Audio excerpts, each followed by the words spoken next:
So let's compare the D-5 and the D-20 Roland synthesizer. These are both LA synthesizers from the late 80s. They're both built really well, and they both have the same basic sound engine and synthesizer setup.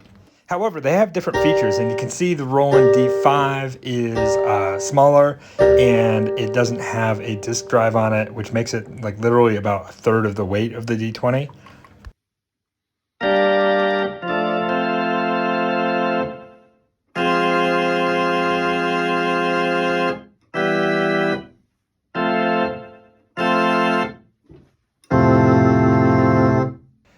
So you can hear there's really like no audible difference. Maybe there's a little bit of a different equalization on my mixer, but that's about it.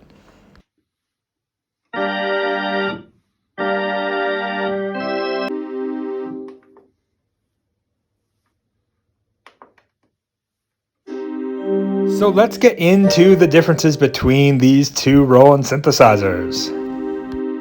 And let's start with the D20. Here we can see on the back of the D20, we've got a card, we've got MIDI out, in, through, we've got punch in and out, which is something special. And we've got this great rhythm section where we've got some drum patterns built into it. We can adjust the tempo. There's quite a few different sounds, and some of them are good. Additionally, there's actually a very easy to use sequencer where we can program different MIDI tracks. We can save them to internal memory, but we also have the opportunity to push them through a disk drive. And the system's really easy to use. You can record on any channel. You can punch in based on the measure, and really, it's pretty intuitive. I forgot how easy it was to use, and actually kind of like it. I don't think I'll go back to using it.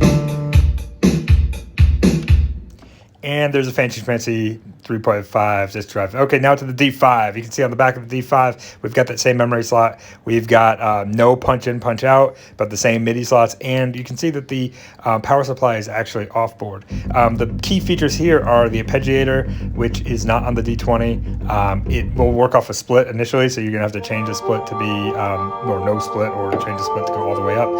And you can see it sounds pretty good. You can do up, down, random, all the things that you'd want to be able to do with an arpeggiator. You've also got this cool chase feature, which adds some more dynamicism to your sound. It's kind of cool. I don't know really if I'd use it a lot, but I actually like it.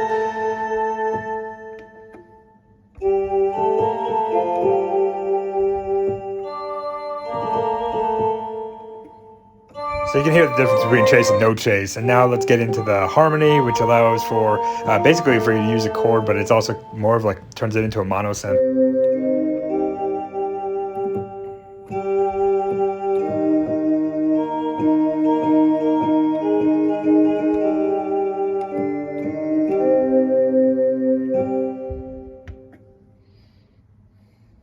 And then we've got chord play, and chord play allows you basically to record a chord and then be able to use single notes as that chord, which is kind of fun. I think really not very useful, but I guess really it's up to you. So I guess which one is right for you? There is the D10 in between, which is more like a D20 without the sequencer. The D5 is really built for gigging. You can see it's smaller, and as I said, it's way lighter. Having the power supply be through a transformer that is part of the plug is actually better than having the attached cord like you would for D20, which is great, I guess, if you're going to install it in your studio. And really, that's the point, right? It's more of a workstation. It's really built to be, recording sequences where you're jamming music on the D5. So I hope you found this interesting. I think they're both great. They're both about the same price when you find them, so it's not like there's a huge cost difference. These are 35-year-old ancient synths. If you find them and they work, they're both going to be good, and they're both going to be probably under $200. Good deal to me. So hope you like this. Do like and subscribe if you want to hear more content. Bye.